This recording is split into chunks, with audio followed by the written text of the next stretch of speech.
Hello, everyone.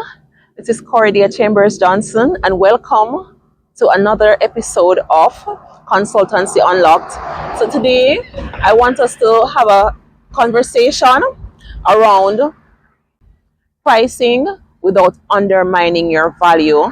And I know that many persons have a problem with that, and we'll be delving directly into all of what you need to know as you grow your consultancy business or as you plan to get into consultancy. Now, let's be honest. Have you ever lowered your price just to secure a contract? I know I'm guilty of that. I've done it in the past. Or have you ever felt uncomfortable saying your rate out loud? I know that it can be terrifying, especially when you aren't a seasoned consultant. Then, if you've if you've done this before, then you are not pricing your service, you are negotiating against yourself. In a later video, I'll speak about how to negotiate your contract. But for today, let us think about this. One of the fastest ways to fail in consultancy is not understanding the value that you bring to the table and then how to position yourself so you don't undermine your value.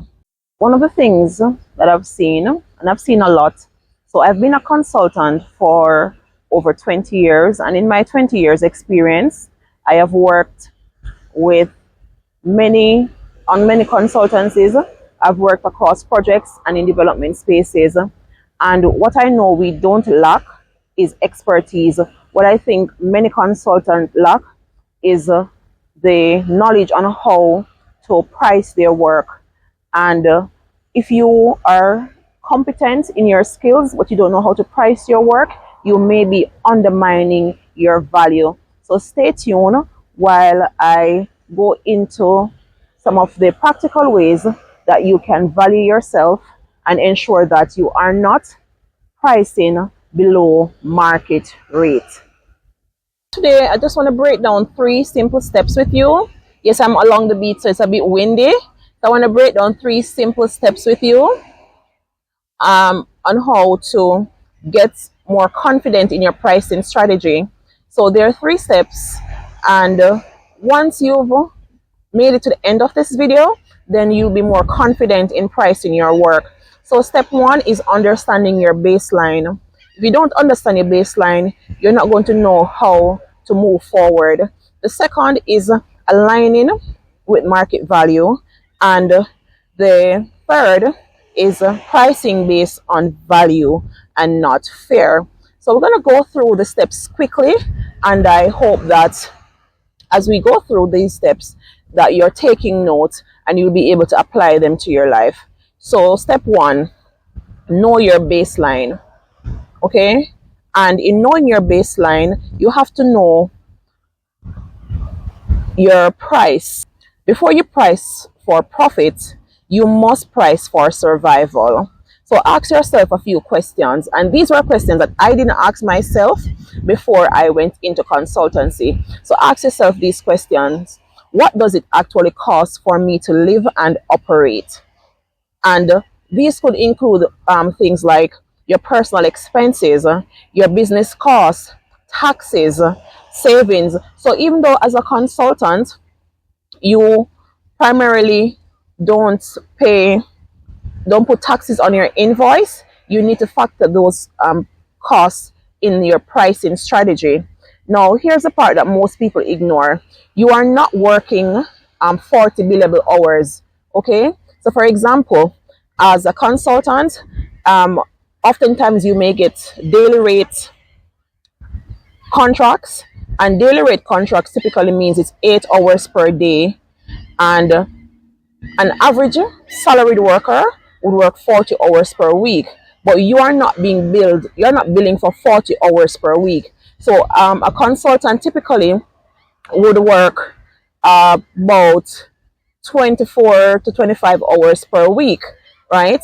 So if you need a particular annual salary and you bill below a certain amount per hour per day, then you will realize that you're not meeting that target. So your baseline rate should commensurate with what you'd want to earn as a livable salary of your consultancy. So let me explain a few things. The the being a consultant is not about survival. So your rate is not about just survival. So let me give a typical example. If you need to earn approximately 80,000 US dollars annually and you're billing only 1,100 billable, and you only bill 1,100 hours per year, your baseline rate would be approximately $73 per hour. But you need to understand that this is your survival rate. This is not the market rate. And many consultants cannot live off a survival rate. So step two, understanding your market rate. So when you think about the market rate, we are moving away from internal thinking to external realities. So you need to know a few things. For example, you need to know what others are charging in your field. You need to know what donors are paying, and you need to know what private clients are paying.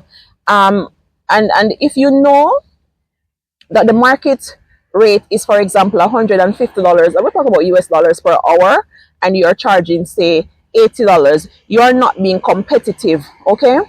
Yeah, you're not being competitive. You're being undervalued. And the truth is that most people won't say that, hey, I don't trust this consultant. Why this consultant is coming in so low? They won't say that to your face.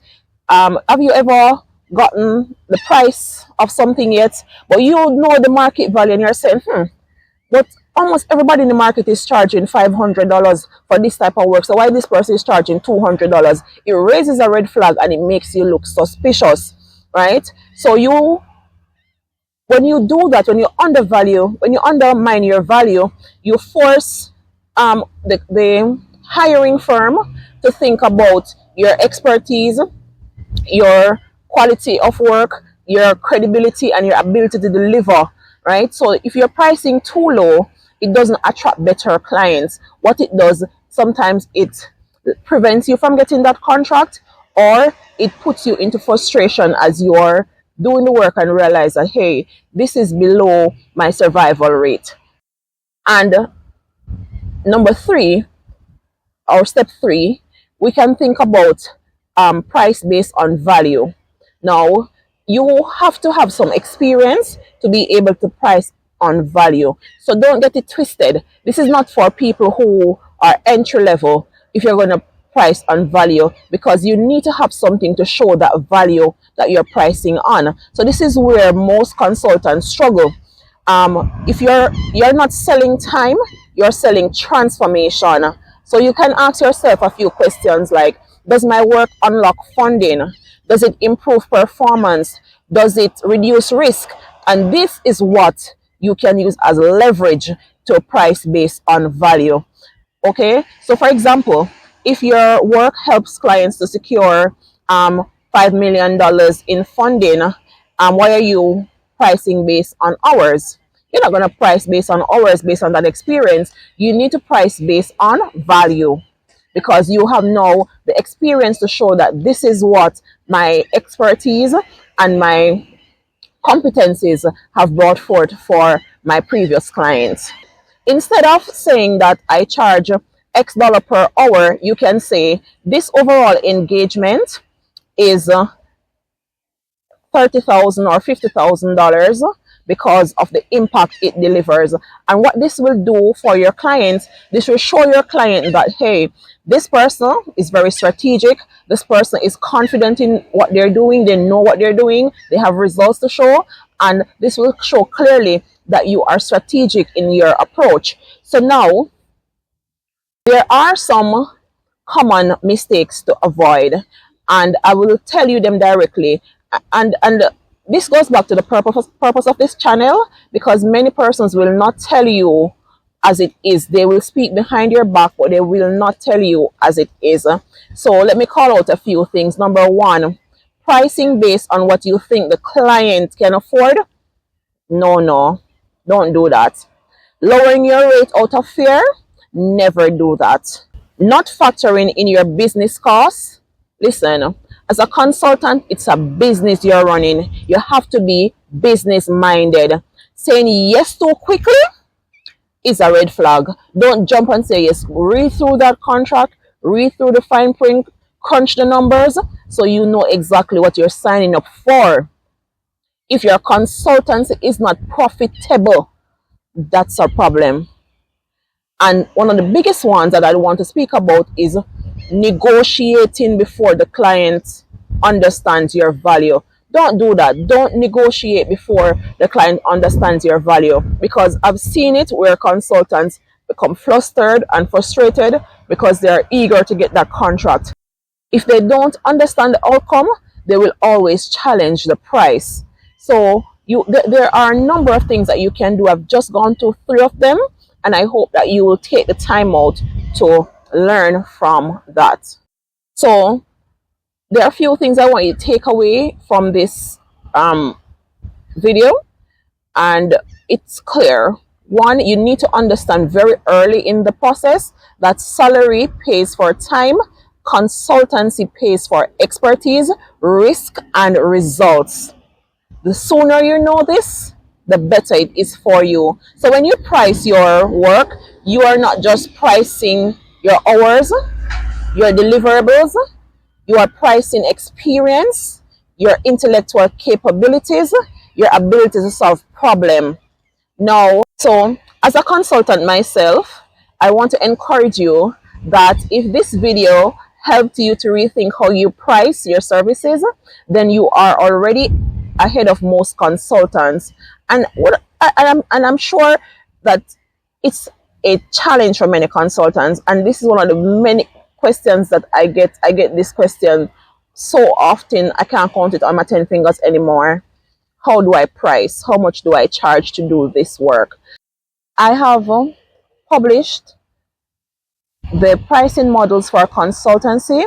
You can access this freely on my website at www.cordeconnect.com. So that's www.cordeconnect.com, and you have free access to pricing models and examples on how you can price, an example on how to price based on the level you are in your consultancy. So if you're entry, mid-career level, or senior expert, then you will have the different strategies and pricing models with examples accompanying it. So in my next video, I'm going to break down how to position yourself so clients don't negotiate your rate, they accept it. So make sure to subscribe and drop a comment below. Now, it's not only about subscribing and dropping a comment. I really want you to engage with this platform. So let me know what has been the biggest challenge you face when pricing your service. Are you confident in pricing your service? What is it that has been holding you back? Drop the comments and let's have that conversation.